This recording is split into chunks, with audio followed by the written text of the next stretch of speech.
अस्सलाम वालेकुम जी, welcome back to the channel. कैसे हैं आप सब? क्या हाल चाल हैं आपके?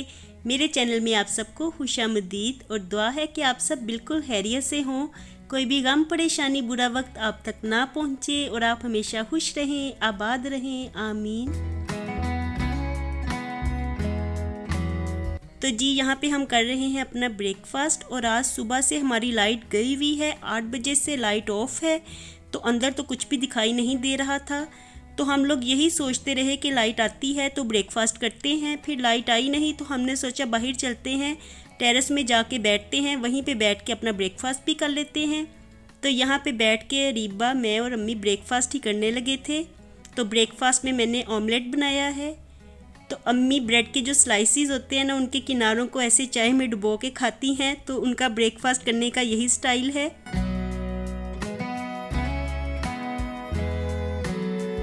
तो बस ब्रेकफास्ट तो हमारा हो गया था और फिर हम लोग छोटे मोटे ऐसे ही काम करते रहे।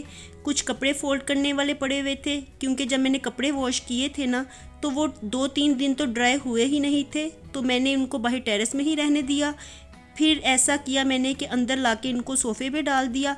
तो बस कपड़े 2-3 दिन लगा के ही ड्राई हुए हैं। तो हम लोग अंधेरे में बैठ के ही यहाँ पे कपड़ों को फ़ोल्ड करते रहे, क्योंकि वैसे तो हल्की हल्की रोशनी आ रही थी अंदर। तो बस कपड़े फ़ोल्ड करने का काम किया मैंने, कुछ डस्टिंग वगैरह की और फिर ऐसे ही बातें करने में टाइम गुजर गया।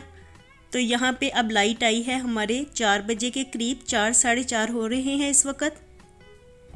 तो मैं आई थी किचन में, तो किचन में कुछ बर्तन पड़े हुए थे धुलने वाले, तो उनको मैंने वॉश किया है। और साथ ही स्टोव भी काफ़ी ज़्यादा गंदा हो गया था, क्योंकि आज मॉर्निंग में ब्रेकफास्ट बनाया है ना, तो अंधेरे में ही मैं ब्रेकफास्ट बनाती रही हूँ यहाँ पे।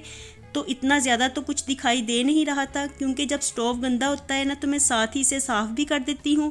फिर मैंने आज सोचा कि जब लाइट आएगी तो अच्छी तरह से इसको साफ़ कर लूँगी। इसको मैंने वैसे ही पड़ा रहने दिया और अब लाइट आई थी तो स्टोव के ऊपर मैंने जो होममेड क्लीनर घर में बनाया था ना, उसका स्प्रे कर दिया है।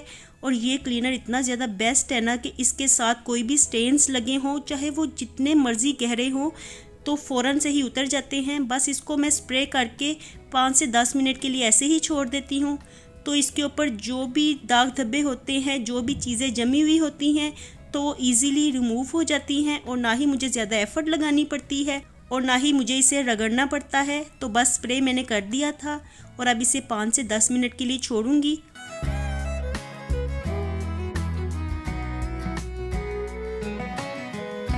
और उतनी देर में ना मैं बेड को ठीक करने के लिए रूम में आ गई थी, क्योंकि आज इसको भी मैंने ठीक नहीं किया। तो आज सारे ही मेरे मॉर्निंग वाले काम ना इवनिंग में हो रहे हैं। तो बच्चे बस ट्यूशन से आज घर वापस आ गए हैं और मैं अपने मॉर्निंग के काम इस वक्त कर रही हूँ, क्योंकि आज लाइट ने ना सारे सिस्टम को ही गड़बड़ करके रख दिया है। तो मॉर्निंग में जब घर में अंधेरा होता है ना तो कुछ भी करने को जी नहीं चाहता, ऐसे सुस्ती सी पड़ी रही सारा दिन ही। तो बच्चे ट्यूशन से आ गए हैं, यहाँ पे बैठ के मुर्तज़ा टीवी देख रहा था। और हनान की आज ऑनलाइन क्लासेस थी, मंडे को स्कूल ऑफ था तो ऑनलाइन क्लासेस ली हैं उसने। तो वो अपना काम ही चेक कर रहा था, जो उसका क्लासरूम में वर्क आया था तो वही देख रहा था लैपटॉप पे।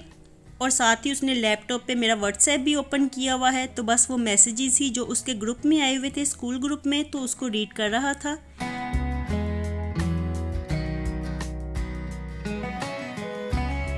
वो मम्मा ट्रिप का आ गया। किसका ट्रिप का? ट्रिप 2 दिसंबर को है, मंगला डैम जा रही है। अच्छा, इतनी दूर? इस पे दिया उन्होंने क्लासरूम में? व्हाट्सएप पे दिया। व्हाट्सएप क्या है?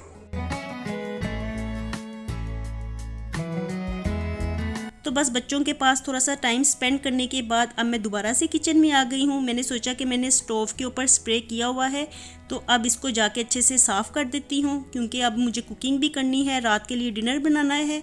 तो पहले स्टोव को मैं अच्छी तरह से साफ़ कर लूँ। और देखिए, ना तो मुझे ज़्यादा एफ़र्ट लगानी पड़ी है और ना ही मुझे रगड़ना पड़ा है, फटाफट से ही स्टोव मेरा साफ़ हो गया है। तो इस तरह से ये होममेड क्लीनर ना मुझे बहुत ही ज़्यादा बेस्ट लगता है। और एक दफ़ा जब मैं इसे बना लेती हूँ ना तो ये पूरा महीना मेरे काम आता है, ख़त्म ही नहीं होता। जितना मर्ज़ी मैं स्प्रे कर लूँ ना तो ख़त्म होता ही नहीं है, इतना ज़्यादा ये चलता है और इतना ज़्यादा फ़ायदेमंद भी है। तो बस किचन को भी मैं इसी के साथ ही साफ़ कर दूँगी।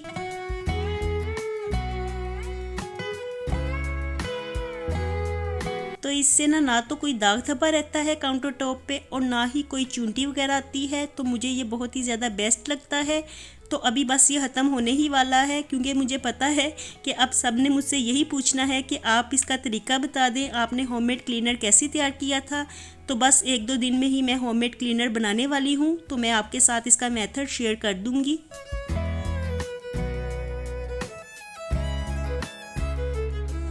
और यहाँ पे मैं बच्चों के पास आ गई थी डिनर का पूछने के लिए, और मैं अम्मी से भी यही पूछ रही थी कि आज डिनर में क्या बनाएं। तो डिनर को बनाने का मसला इतना ज़्यादा होता है ना, किसी को समझ ही नहीं आती। सब उल्टा मुझी से पूछते हैं कि क्या बनाएं, क्या खाएं।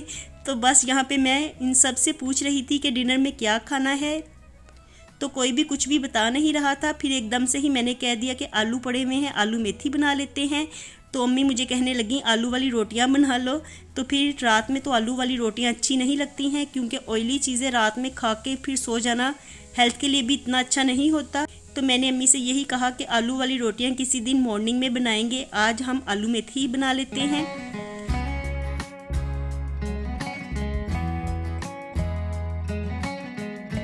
तो यहाँ पे बस मैं जल्दी जल्दी से ना बस आलू मेथी बनाने की तैयारी कर रही हूँ। और डिनर बनाने का टाइम इतना ज़्यादा शॉर्ट होता है ना कि पता ही नहीं चलता कितनी जल्दी ये टाइम गुजर जाता है शाम वाला। और आजकल दिन भी खासे छोटे हो गए हैं, तो बस टाइम का कुछ पता ही नहीं चलता।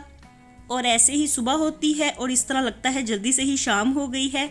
तो बस इस वक्त डिनर जल्दी जल्दी से मैं तैयार कर रही हूँ। प्याज को मैंने हल्का सा फ्राई कर लिया है और इसमें लहसुन अदरक की पेस्ट डाल दी है। और साथ ही मैंने ना 2 टमाटर काट के रख लिए हैं, छोटे छोटे से ये टमाटर थे, ज़्यादा बड़े नहीं थे।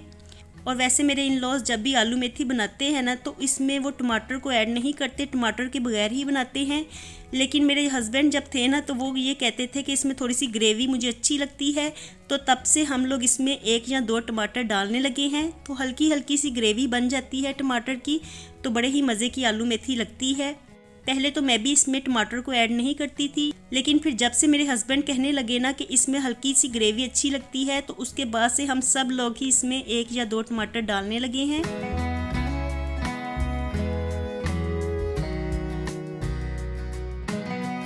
तो यहाँ पे मसाला तो मेरा तैयार हो गया था। और ये देखिए मैंने मेथी बना के इस तरह से फ्रीज़ की हुई है। मेथी को बना के काट के और अच्छी तरह से वॉश करने के बाद ना जब इसका पानी सारा ड्रेन हो जाता है तो मैं इसे शॉपिंग बैग में डाल के रख लेती हूँ, क्योंकि ये काफ़ी ज़्यादा मिकदार में होती है तो किसी पॉट वगैरह में तो आएगी नहीं। तो इसलिए मैं इसे शॉपिंग बैग में डाल के सेव कर लेती हूँ, फ्रीज़ कर देती हूँ। तो जब भी हमने खाने में डालनी होती है ना, आलू मेथी बनाते हैं या फिर इस तरह से पालक वगैरह में डलनी होती है आलू मेथी, या मिक्स सब्जियां बनाती हूँ ना मैं, तो उसमें भी थोड़ी सी मेथी को ऐड कर देती हूँ। तो बस इसी तरह से मैं मेथी को सेव करती हूँ। और स्प्रिंग ऑनियन को भी सेव करने का मेरा यही तरीका है। उसको भी बना के मैं अच्छी तरह से वॉश करने के बाद ना जब उसका भी पानी अच्छी तरह से ड्रेन हो जाता है, सारा स्प्रिंग ऑनियन अच्छी तरह से खुश्क हो जाता है ना, तो मैं उसको शॉपिंग बैग में डाल के इसी तरह से फ्रीज़ कर लेती हूँ। और जब कभी भी हमने ऑमलेट वगैरह बनाना होता है तो उसको हम यूज़ करते हैं, बिल्कुल फ्रेश हरा हरा इसी तरह से ही निकलता है जिस तरह से हमने उसको सेव किया होता है। तो मेथी को और स्प्रिंग ऑनियन को सेव करने का मेरा यही तरीका है। यहाँ पे बैठ के अब मैं आलू कट कर रही थी। तो आलू मेथी बनाने के लिए ना बस मैं छोटे छोटे से आलू ही काटती हूँ। तो इस तरह से आलू की भुजिया हम लोग तैयार करते हैं।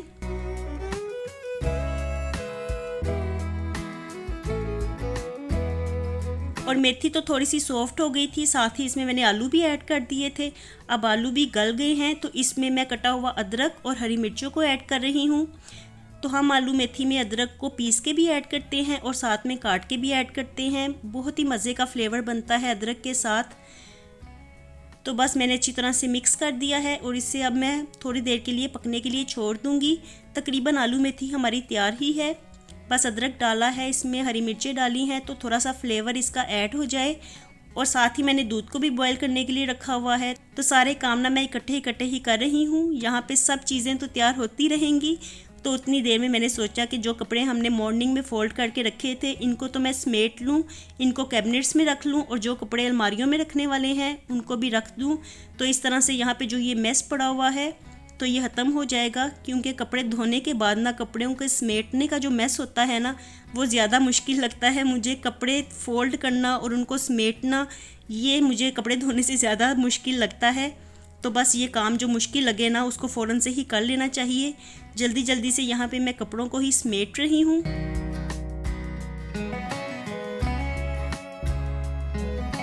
और सर्दियों में ना कपड़े धोने के बाद ये बड़ी परेशानी होती है कि कपड़े जल्दी सूखते ही नहीं हैं। और गर्मियों का एक फ़ायदा, जो बड़ा फ़ायदा ये है कि कपड़े धोए तो नेक्स्ट डे में बिल्कुल कपड़े सूखे हुए आपको मिलते हैं। जबकि सर्दियों में कपड़े धो लें तो बस ऐसे लगता है जैसे जान को ही पड़ गए हैं कपड़े सूखते ही नहीं हैं और ना ही वो समेटे जाते हैं। तो बस कभी कपड़े इधर पड़े होते हैं सूखने के लिए, कभी दूसरी जगह पे डाले होते हैं। तो इसी तरह से घर में जगह जगह पे कपड़ों के ढेर नज़र आते हैं। और अब 3-4 दिन के बाद ही कपड़े अच्छी तरह से ड्राई हुए थे आज, तो इनको मॉर्निंग में हमने फ़ोल्ड कर लिया था। यहाँ पे सब कपड़ों को ही मैंने समेट दिया है। और देखिए हमारी मज़े मज़े की आलू मेथी पक के तैयार हो गई थी।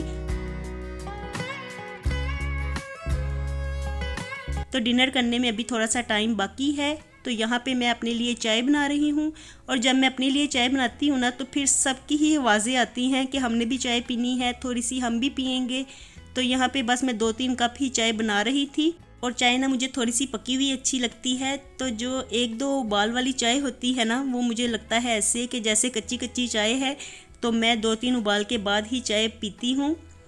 तो यहाँ पे हमारी गर्मा गर्म शाम की चाय तैयार हो गई है। शाम से ऊपर का ही टाइम हो गया है। आज सारे ही काम करने में ना हम लोग लेट हो गए हैं। तो यहाँ पे बस चाय ही पीने लगे थे। और ये देखिए ये ट्यूशन से आने के बाद ना इनका डेली यही काम होता है। एक बच्चा मोबाइल पकड़ लेता है और दूसरा बच्चा लैपटॉप पकड़ लेता है और मुझे ये कहते हैं कि हम लोग अपना स्कूल का वर्क करने लगे हैं। और जब मैं इनके पास बैठती हूँ ना तो 2-3 मिनट के लिए, चले मैक्सिमम आप 5 मिनट्स लगा लें, ये यूँ करते हैं कि अपना स्कूल का वर्क करते हैं। और जैसे ही मैं बाहर जाती हूँ तो इनकी गेम्स स्टार्ट हो जाती हैं। तो आज इन दोनों को ही मेरी तरफ से डांट पड़ी है। तो पहले तो ये बड़े जोशो खरोश से खेल रहे थे। फिर मैं जब यहाँ पे आके इनके पास बैठी ना तो फिर पहले तो मैंने इन दोनों को डांटा और इनको मना किया, क्योंकि गेम्स ना बिल्कुल भी अच्छी नहीं होती बच्चों के लिए। बच्चों का माइंड ना इनमें ही स्टक होके रह जाता है। तो मैंने फ़ौरन से ही इनसे मोबाइल पकड़ लिए थे और हनान से भी लैपटॉप पकड़ के मैंने रख लिया था। तो यहाँ पे दोनों बच्चों का ही मूड ऑफ था। तो मैं दिखाऊं सबको, आप शादी से गिर के आए हो। ये देखो, इधर नीचे करो ऐसे नहीं ना, नीचे करो, आइस बंद करो। ये देखो, ये और नोजी में से भी इतना खून निकला था और ये सारी आंख पे। फोकस ही नहीं हो रहा सही तरह, ऐसे नहीं ना, शरारतें ये सारी आइस पे। अब दर्द तो नहीं हो रही, कल सारा दिन दर्द होती थी आपको, देखा ना। और मैं यहाँ पे आपको दिखा रही थी कि ये देखिए मुर्तज़ा शादी में गया है और वो कैसे अपने आप को ज़ख्मी करके वापस आया है।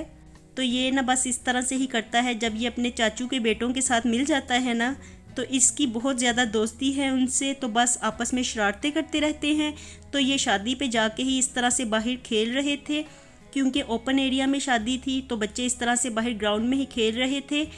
तो वहाँ पे कहीं मुर्तज़ा का पाँव अटक गया और वो एकदम से गिर गया और गिरने की वजह से उसकी नाक पे काफ़ी चोट आई और आंख के नीचे का एरिया भी अच्छा खासा स्वेल हो गया था। तो 2 दिन हो गए हैं इस बात को। तो अब इसकी आंख काफ़ी ज़्यादा बेहतर है अल्हम्दुलिल्लाह। और मैं इसे यही कहती हूँ कि जब भी आप कहीं बाहर जाया करो तो आराम से बैठा करो। लेकिन बच्चे भी क्या करें, सारा दिन घर में इसी तरह से बैठे रहते हैं, आराम से सारा दिन ही बैठ के टीवी देखते रहते हैं। और अब स्कूल जाने लगे हैं तो स्कूल और ट्यूशन वगैरह का भी बर्डन पड़ गया है। तो बच्चों को एंजॉय करने का, खेलने कूदने का तो टाइम मिलता ही नहीं है। और फिर जब कज़न्स आपस में मिलके इकट्ठे होते हैं तो इनका जी चाहता है कि हम खूब खेलें, खूब शरारतें करें। और शरारतों में ही ना मुर्तज़ा को अक्सर चोट लग जाती है। तो एक दफ़ा, ये काफ़ी अरसे की बात है, तकरीबन 6 माह या 1 साल हो गया है इस बात को, तो मुर्तज़ा अपने चाचू के घर गया और उनके घर के बाहर से वो इस तरह से गिर गया। तो एक पत्थर का टुकड़ा जो था ना मुर्तज़ा के होंठ में ही ऐसे दब सा गया था और अंदर चला गया था स्किन के। तो बड़ी मुश्किल से फिर इसकी चची ने उसको निकाला था। तो मुर्तज़ा को अक्सर ना इस तरह की चोटें लगती रहती हैं। तो मैं इसको हमेशा ही यही कहती हूँ कि जब भी आप कहीं बाहर जाया करो तो आराम से बैठा करो, क्योंकि आपको बहुत जल्दी चोट लग जाती है।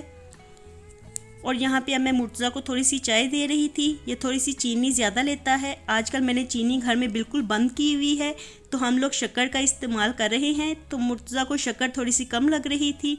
यहाँ पे वो शक्कर वाला कंटेनर ही ले आया है, तो मुझे कह रहा था आपने बिल्कुल ही फीकी चाय बनाई है। तो मैं तो ऐसे ही करती हूँ, चाय में ही थोड़ी सी शक्कर को मिक्स कर लेती हूँ, लेकिन मुर्तज़ा ने अपनी मर्ज़ी के मुताबिक थोड़ी सी और ऐड कर ली है। तो बस जी यहीं तक था मेरा आज का व्लॉग, और अपने व्लॉग का मैं करती हूँ यहीं पे ही एंड। तो मैं मिलूँगी आपसे दोबारा एक नए व्लॉग के साथ। खुश रहिए जी, आबाद रहिए, अपना बहुत सा ख्याल रखिएगा। अल्लाह हाफिज़।